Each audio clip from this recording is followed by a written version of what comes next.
Yeah. Oh, but, ay, sorry. Nagiging emotional ka. Sorry. Would you like to say something?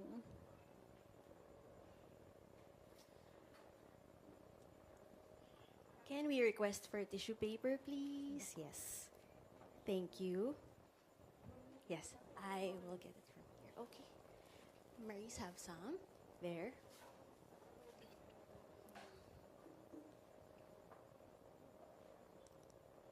I'm so scared.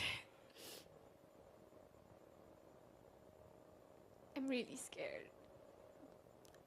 Dami kasing tanong about him and I'm tired of smiling and nodding.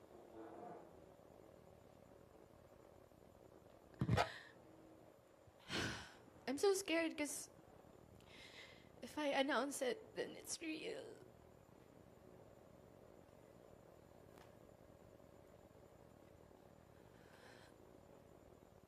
But yeah, Rico and I are over.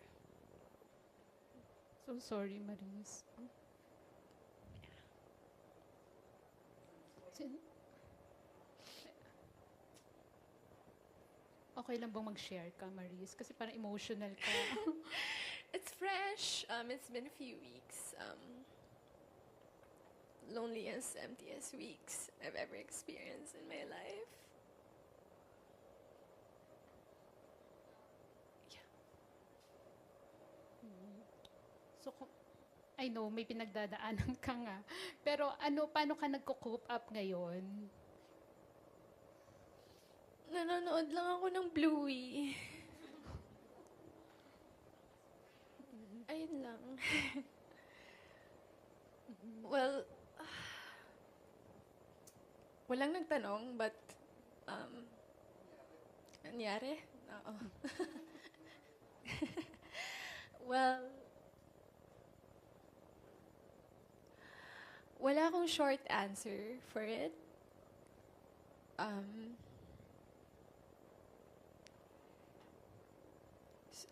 hindi ko rin siya malabas ng isang statement lang kasi hindi ganun kadali. Hindi ganun kadali. Sobrang complicated niya na situation. Um, Rico and I, our universe was so beautiful.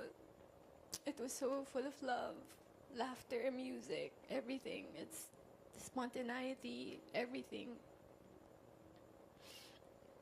Sa 5 years namin together, we were always on the same page.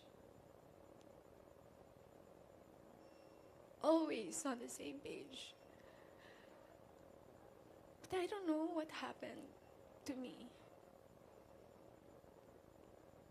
Maybe I turned to the next page and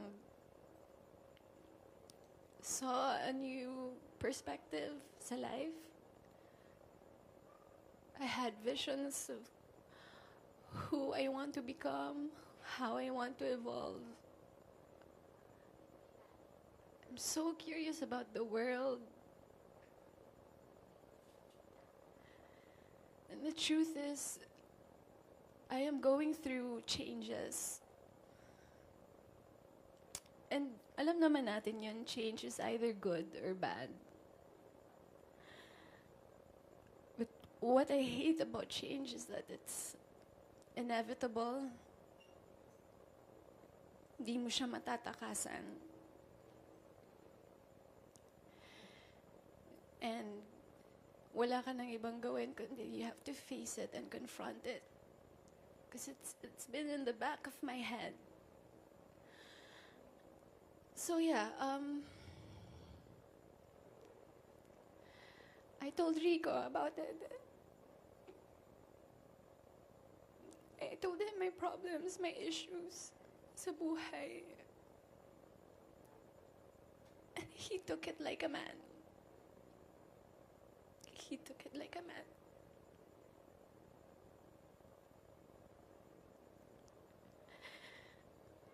Um,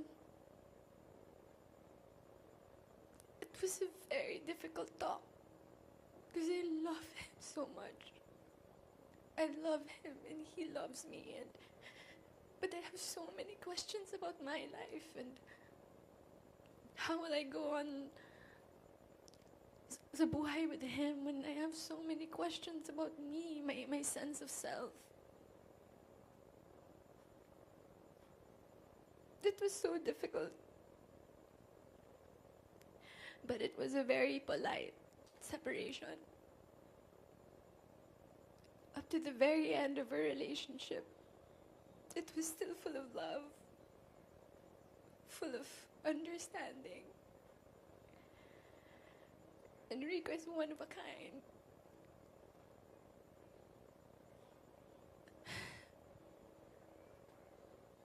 If only I could skip through my 20s, you know.